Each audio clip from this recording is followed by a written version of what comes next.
C'est le château des Milandes. Il est connu dans le monde entier pour avoir été la demeure de la grande star du music-hall et résistante, Joséphine Baker. C'est là qu'elle a élevé ses 12 enfants, tous adoptés, de nationalités différentes. On les surnomme la tribu arc-en-ciel.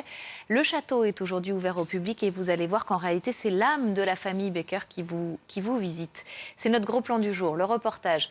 Kenza Guidir, Emma Mournelas et Anaïs Girard. Là-bas sur le ciel clair, il existe une cité où ces jours enchantés. Les Milandes. Un château connu dans le monde entier pour avoir été la demeure de son emblématique propriétaire, Joséphine Baker.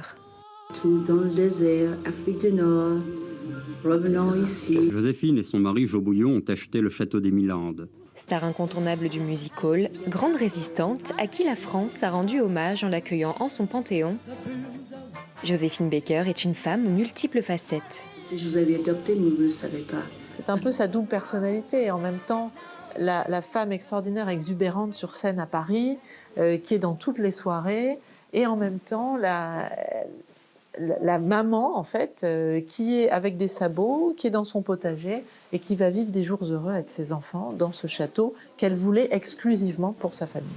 Une famille de 12 enfants, de nationalités et de religions différentes, tous adoptés à partir de 1953. Parmi eux, Akio. Je ne me suis jamais senti chez moi ailleurs qu'ici. Au départ, la construction de cette famille, c'était une utopie pour les gens.